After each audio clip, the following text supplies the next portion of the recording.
She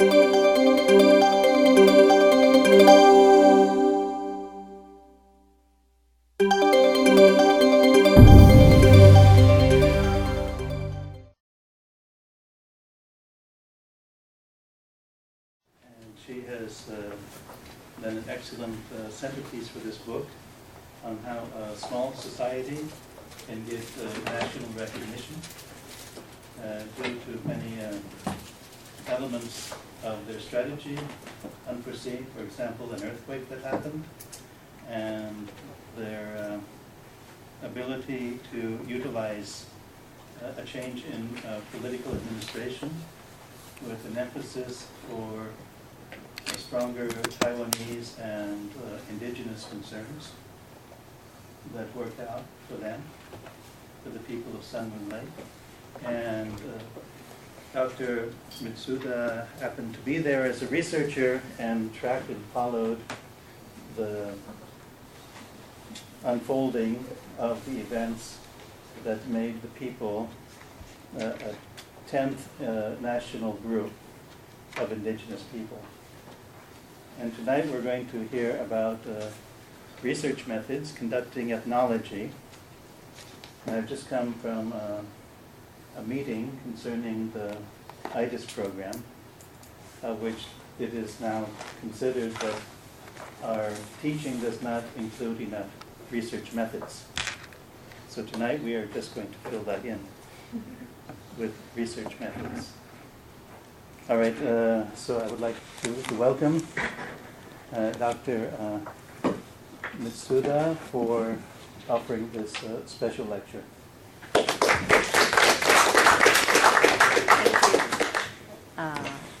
Do they know I'm Japanese?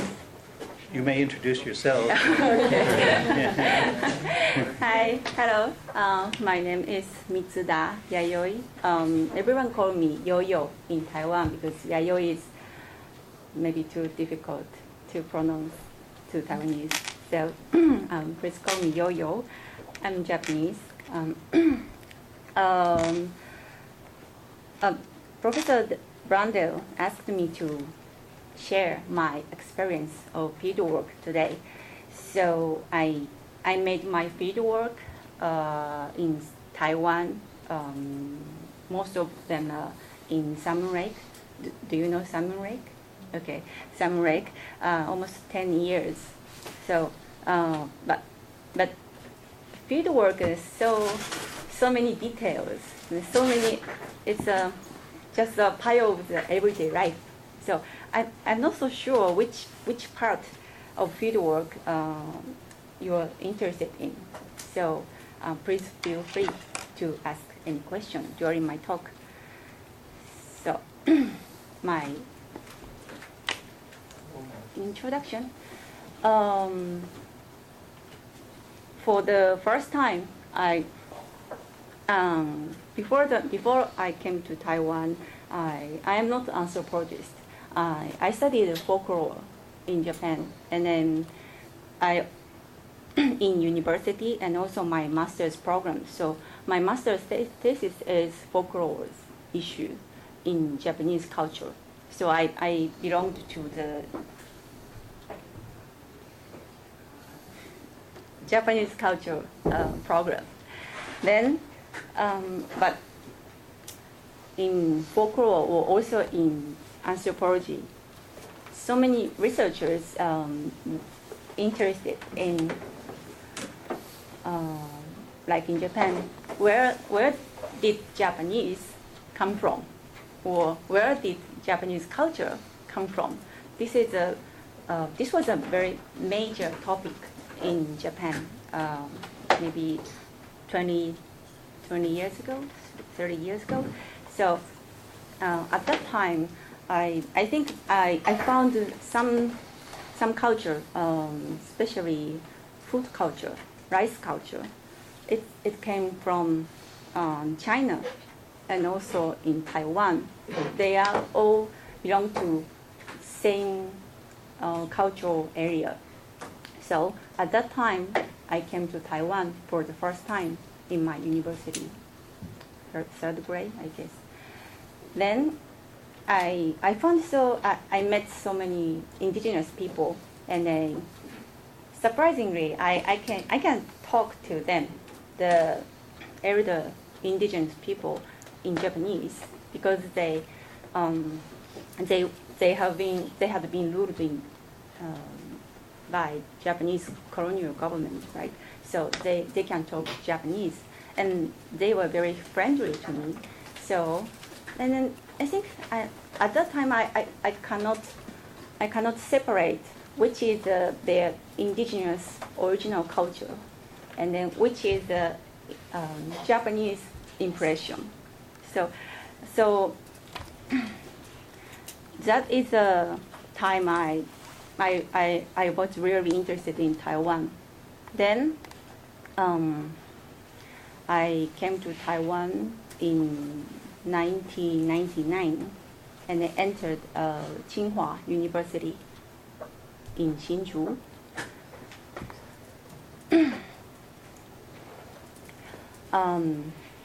After entered the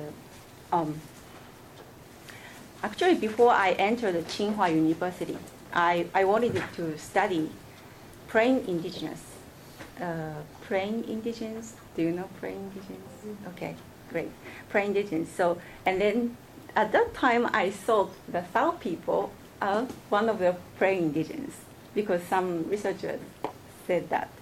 So, but in 2001, South people became the 10th indigenous people, and I think, what? They are not plain indigenous, now they are Yuanjumin, right? So I think what's going on? And then I spent that summer vacation in 2001 in Summer Lake, and I think, wow, now is a very great time. If I came to research them, I can observe everything after this recognition. So then I started to research them. So now I spend my time in their village almost 10 years. But my major research field is cultural social anthropology, and then especially ethnic studies, and then now shamanism. And then currently my postdoc proposal is going to answer historical anthropology issue. Okay. So about my dissertation. Generally, Taiwanese people ask me, so what are you doing in Taiwan, Yo-Yo? And then I say, well, I study anthropology, and I'm researching the Sao people, Sao Zhu. And then the general reaction is, oh, Sao people, sounds familiar. And then, but they are going to disappear, aren't they? And then I'm speechless. So, but I don't know why they think they are going to disappear, because on the contrary, the population of the Sao people is increasing every year. So why are they thinking they're disappearing? So my first curiosity is, why do people have this kind of wrong impression to the South? And then again, and then after that, I start to think it might be a kind of a strategy of the South people. Means South people make people believe they are disappearing people on purpose. Do you understand? Yeah. But what is the point? Because what is the advantage to being a disappearing people? Generally speaking, the more people is more poor, right? So why they want to become some disappearing people? Because they are not disappearing. So this is my first point of the curiosity. briefly introduce the South people.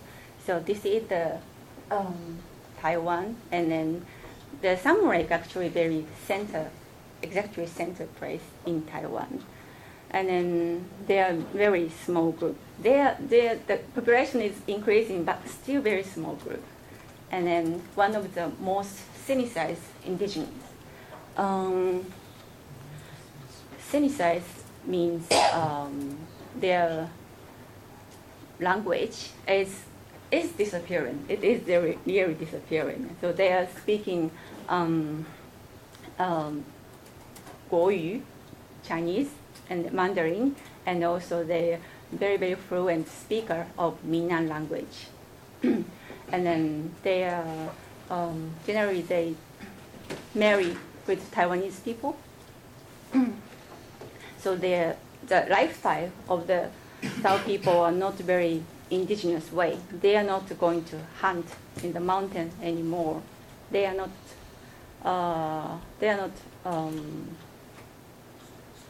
agriculture is not so very well. So what is they doing? They are doing in tourist industry. So very famous major their character of the culture is the worship of the ancestor spirits. So do they read my article? So, have you? Yes. So you know the worship of ancestor spirits, right? Okay, great. And then the Tao society is patrilineal and clannish society. Do you know patrilineal? Mm-hmm. And do you know clannish society? Clan? Do you know clan? So clan is a major unit in the Tao society. Like Tao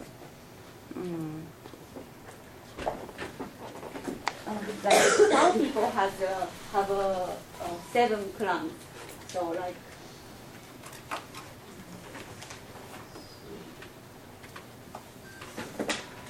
so this is a Su clan, and then like Mao. They are Mao clan. So they have a different family. And then all of them have, they have a, so did you read my article about Urararuan? Urararuan, please see my article. Yes. Do you know? Did you get the term?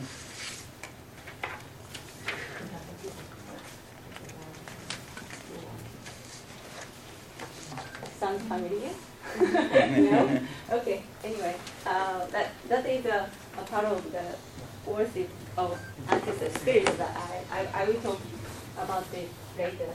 Anyway, every household has one own Urararuan. And then, so because they have to belong to the same clan, and then means they share same ancestor spirits. So they cannot marry each other. They need to marry to other clan, right? So so this is their society. So and then I said the population of the South is increasing, right? It is actually increasing very rapidly. Before their official recognition, in 1997, the population of South people is only 263 people. And then after the recognition, just only 3 years after, they might be kind of double now. 2004, there are more than 500 people, and then now there are more than 700 people. They're still increasing. And then what does it mean? So Sao people can have so many babies in 2 years? Of course not. So means do you know to be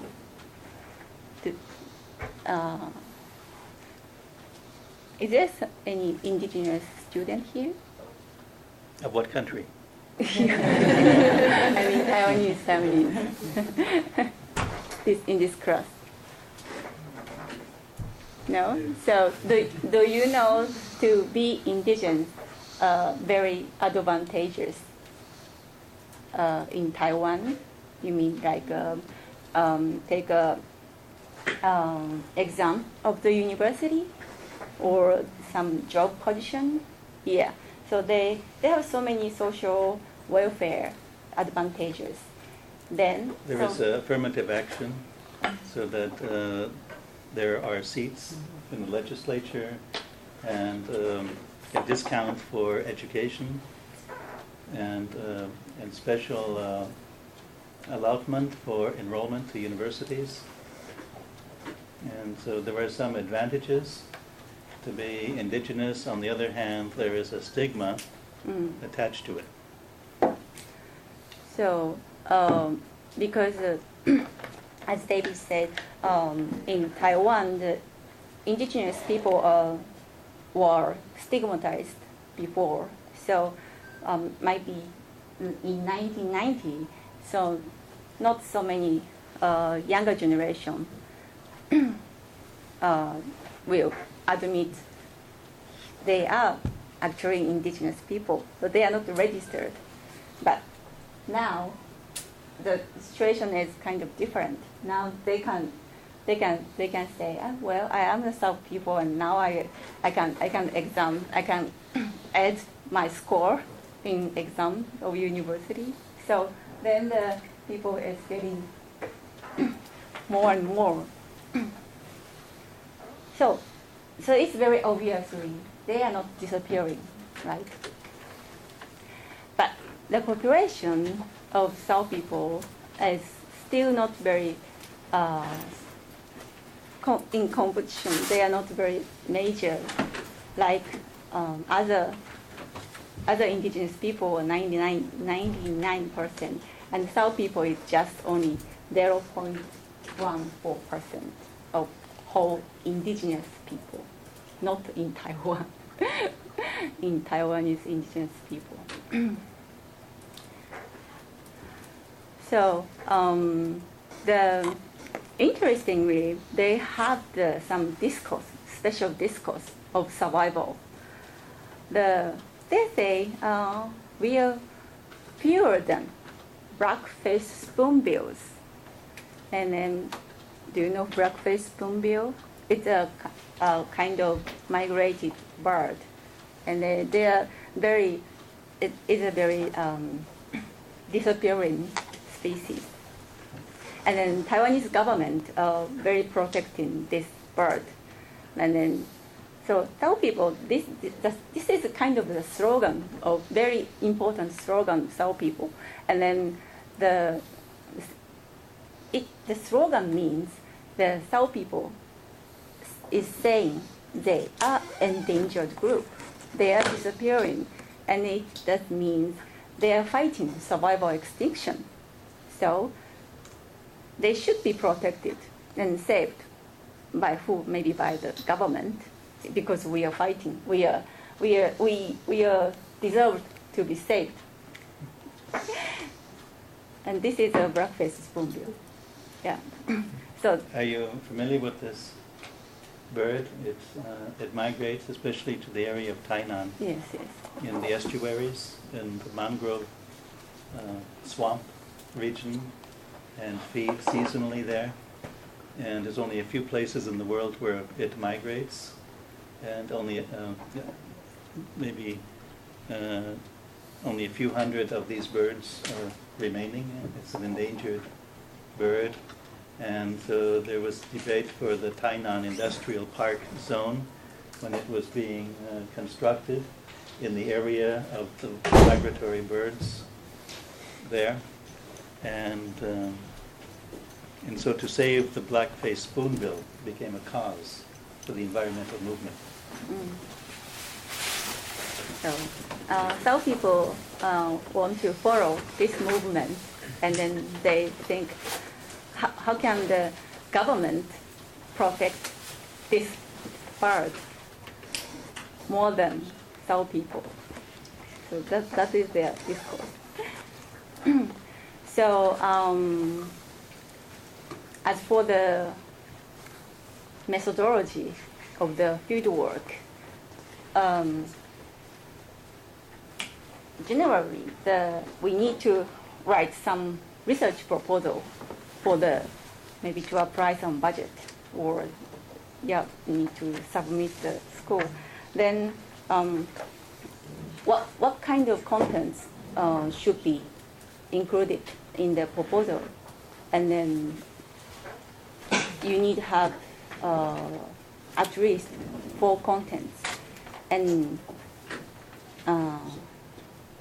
have you ever taken the methodology class of the methodology of the fieldwork class? New? Okay. So like in one is research problems. So what is your question? What is the and then part 2 is literature review, and 3 is theoretical perspective, and 4 and research methods. In my case, for example, the research program is in my proposal I told my key concept of this research project is survival and subalternity. And then how can the smallest group, at that time the Sao people were the smallest group in Taiwan, and then now they are not the smallest, they have another smallest group. Anyway, so they at that time their smallest group become the 10th indigenous group, because the 10th indigenous group is a very it's a major breakthrough at that time, and then very glorious thing. So how can there are so many other indigenous groups, they are waiting for the recognition, official recognition by the government. So why the government choose Tao people? Because they're so small, they are, and so cynicized. So what is the point? So and then the subaltern, I think the South people is a subaltern group. And then, so subaltern means powerless. Do you know subaltern? No, it's a new term for them. Okay. It is a... It's in the anthropological, sociological literature. Actually, it has come out of South Asia, of you might say the silent majority. Middle class, working class, and yet not to be too vocal, but towing the line, paying the tax. So usually it is a contrary position of the elite or major stream. They are not major stream. They are so, like, for example, minority people or gay people or female or handicapped. So that people, those who are maybe oppressed by the major group in the society. Yeah. So it is a subaltern, the concept. And then generally the article about the subaltern is subaltern how can be oppressed, and then they cannot have their alternative history, and then they are very powerless. But some people, they do not seem to be powerless. they become the 10th indigenous group, and then they have very benefited. So they looks like very powerful to me. So why they are the subaltern and also powerful? So that is my question. And then how is their discourse of survival, like fewer than blackface spoonbill, this discourse exactly working? So the research programs, you need to write what is your question, and then you need to answer your question through your research. And then as for the literature reviews, I found that there are not so many articles on the Tao. Then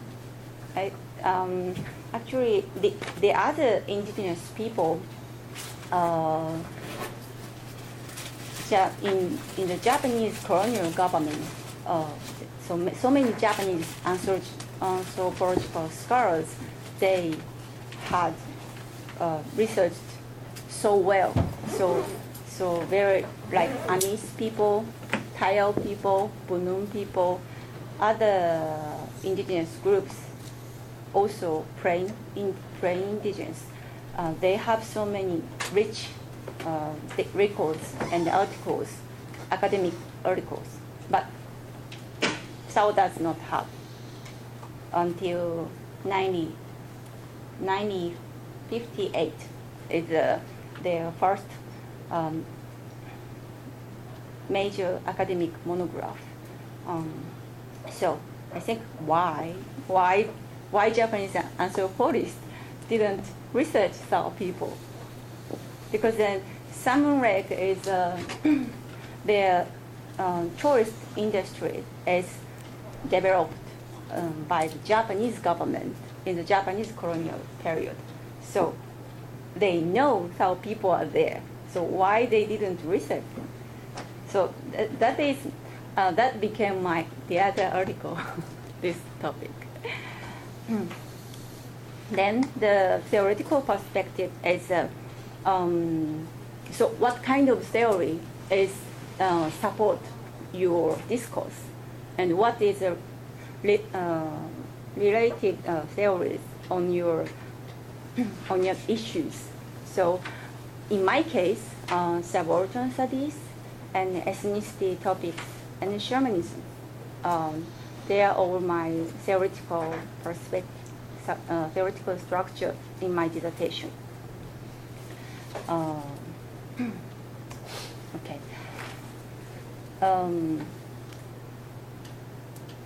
In research method, generally speaking, in usual anthropological research, have these three methods. First of all, is extensive and in-depth interviews, and then archival research and participant observation. So you need to live in the village and then talk to everyone.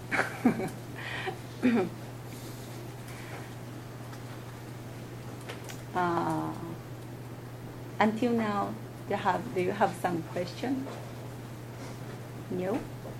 So you said you were speaking Japanese, but obviously they have different languages, so to speak to everyone, were you able to communicate with most of them, or? Oh, okay. In the South Village, about, I just only have 2 elders can speak very good Japanese. So when I talk to these two people, two elders, I speak Japanese. The other case, I speak Chinese and my very bad Minnan language, and also a little Tao language. So language issue is very important. I will talk to you later. Okay.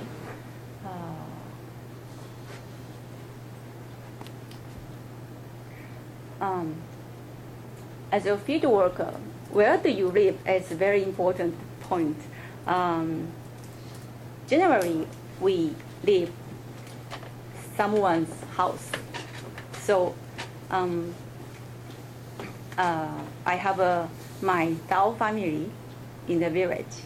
So I have my Sao mother, Sao father, and Sao brothers and Sao sisters everywhere.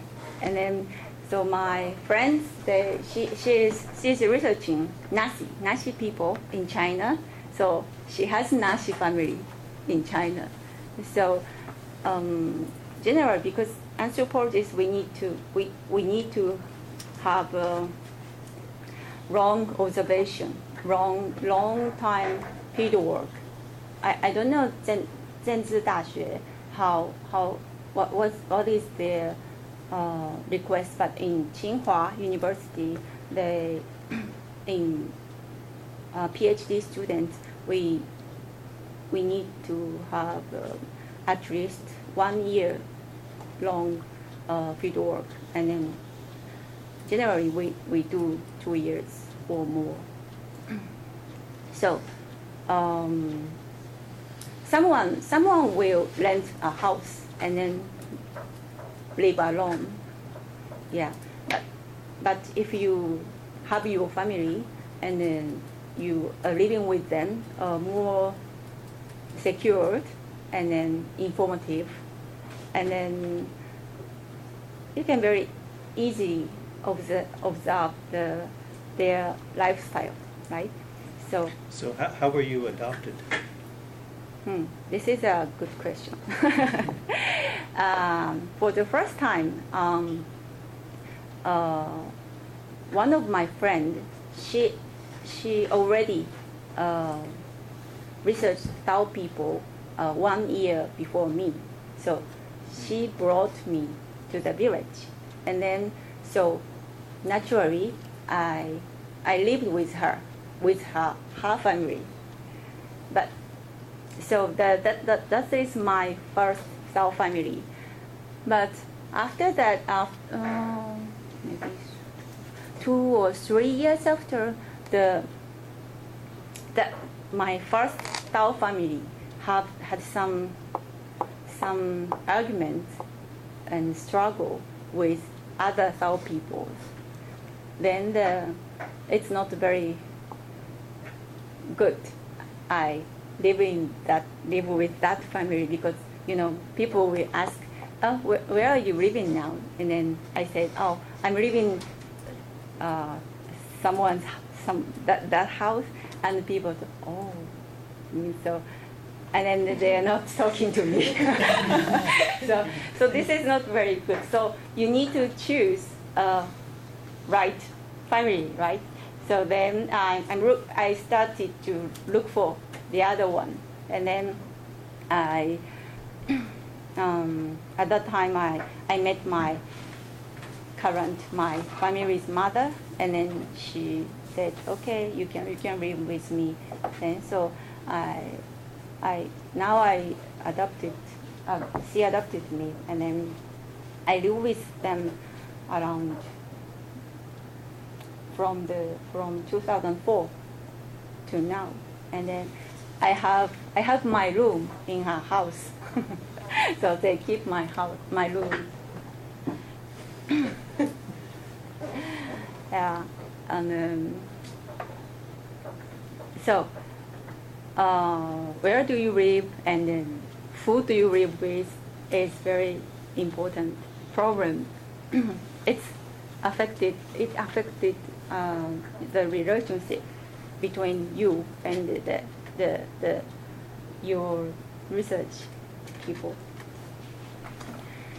And then the language problem, yes. Generally speaking, we need to learn their language. This is a very first step. But unfortunately, Sao people, their Sao language is disappearing. And then in the village, I think they have maybe less than 10 people can speak Sao language. So, so my Sao language might be much better than most of the Sao people, but still not very good because I cannot practice my language because so few people can speak Sao language. But generally, so you need to speak their language. It's easiest way to put you in their culture and their language system.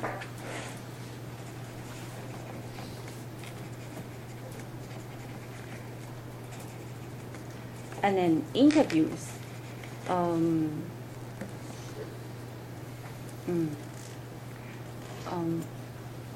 Different field, the different researcher of the different fields, they have their own way of interviews. For example, cultural anthropologists, we do interviews. Maybe more is better. So around in my Sao village, they maybe only 200 Sao people. So most of them I had interviewed. But like linguistics, they do not have much interviews. They choose one or two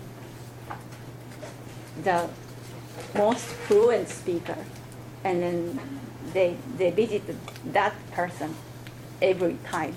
So they do not so many people. They only need one or two interviewees. So I have a question. You said that the Taoist language was decreasing.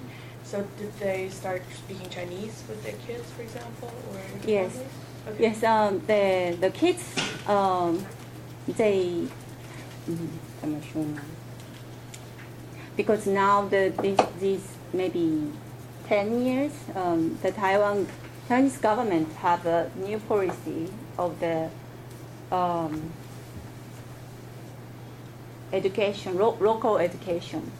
So they are focused on the local culture, and it is a new program of the elementary school. So they have some class. The kids they have some class of the local field trip and the local cultures, and then it's including local language. So in the elementary school in the South Village, the kids has a class of the Sao language, and then the one elder, Sao elder, he visit the school maybe every 3 times a week or 2 times a week, and they teach kids a Sao language. But the problem is in the elementary school, it's in the Sao Village, but Han Chinese, Han Taiwanese kids are more than Sao kids.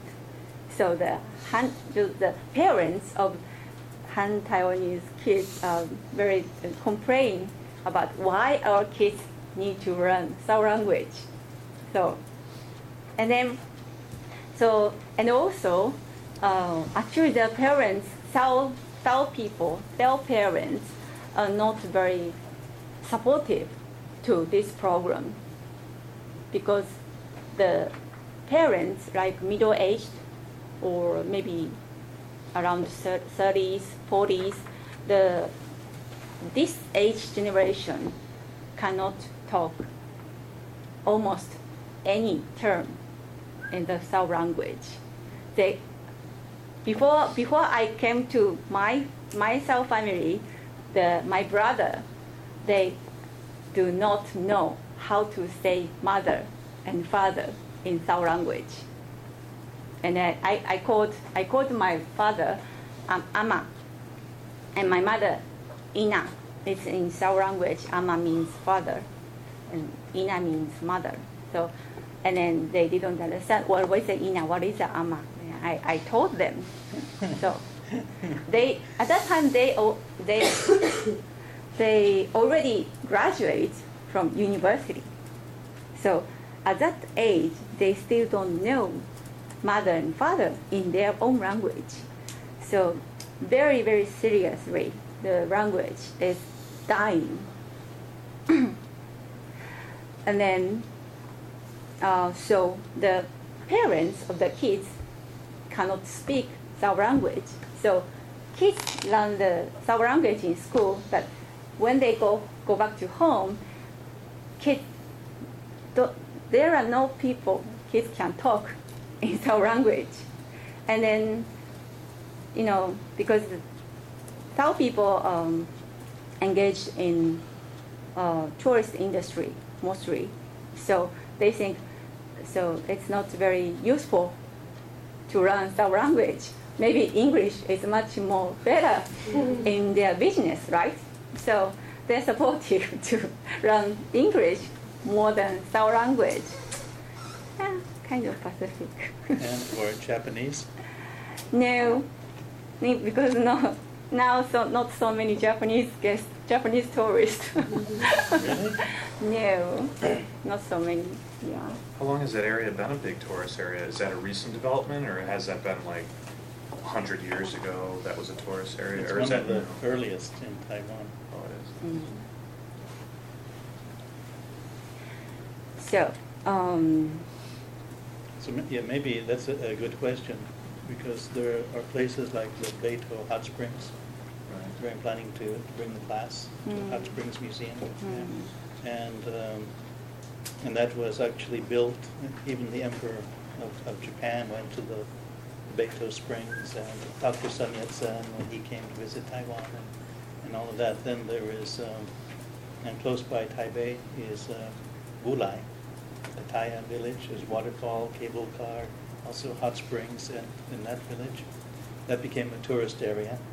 And then if you really wanted to go to the very center of Taiwan, this beautiful green lake, forested all around, alpine climate, and indigenous people.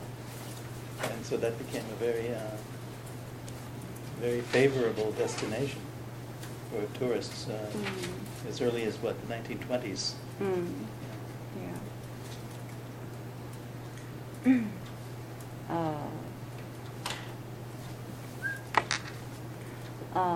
And then, very important is administrative data. You can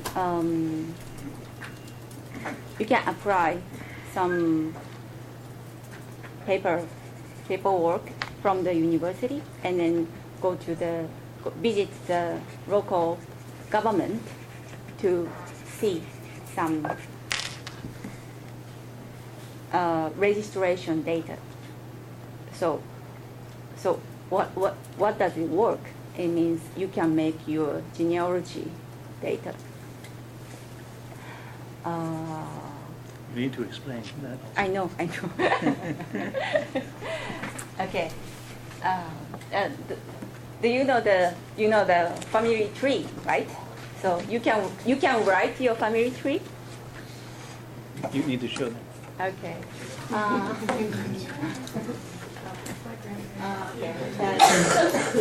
There are some different ways to write family tree, but my way is better.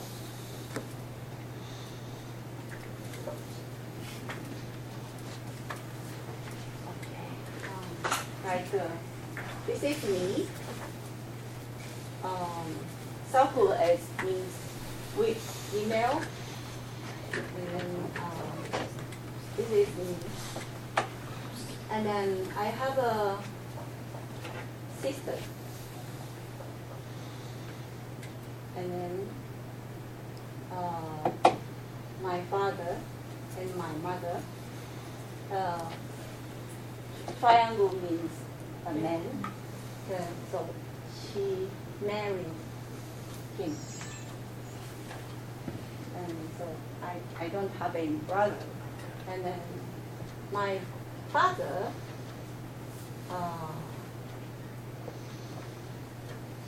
had a brother, and then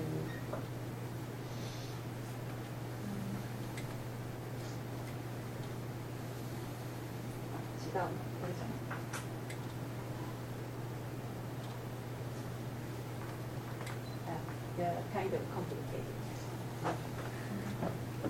Okay. Yes. His mother, my grandmother, she had a first husband. This is the first husband. And then they divorced or dead. I forgot anyway. Anyway, if divorced, well, I checked that.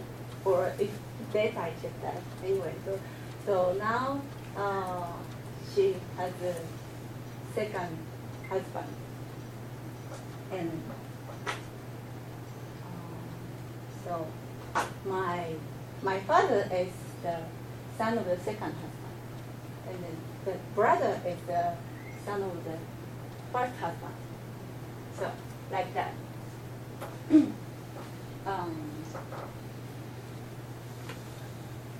Then my sister, to provoke my family. My sister has a first husband, and then has a boy, but they are divorced. Then she now has a second husband. So I have two brother-in-law. So this is my family tree. So you can practice it with your own family tree. It's kind of interesting. It's not very fun.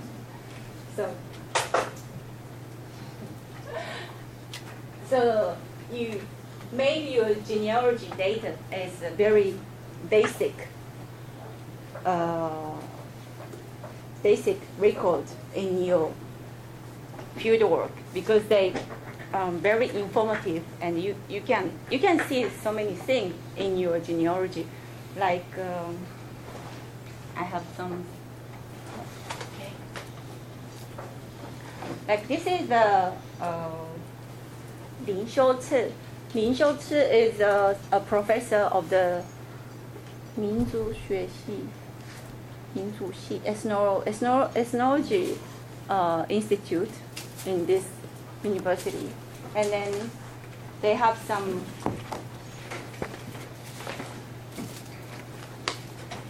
they make some field work of the students, and then they did this genealogy data.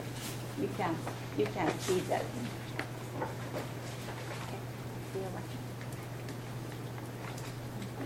So this is his way. So, but I have my way. So, like this is my field note of my genealogy data. But you don't know the other one. Okay, maybe we can see. I have a question. Hi. Is it easy to access all the information about all those people? I mean, you can't know everything, and probably most of those people can't remember the dates and places and things like that. Is it easy to get this information? More basic data you can get it from your interviews, but more detailed or maybe more correct data, you need to visit the local government registration office. But you do not have, if you don't have the permission to access that data, you cannot. They do not make you see that because it's a private, right? So, but if you go to field work, you can apply the permission to the your institute of the university. So, but you need to brother one. Okay, maybe I show you some photos or maybe. Let's take a 5-minute break first. Sure. Okay.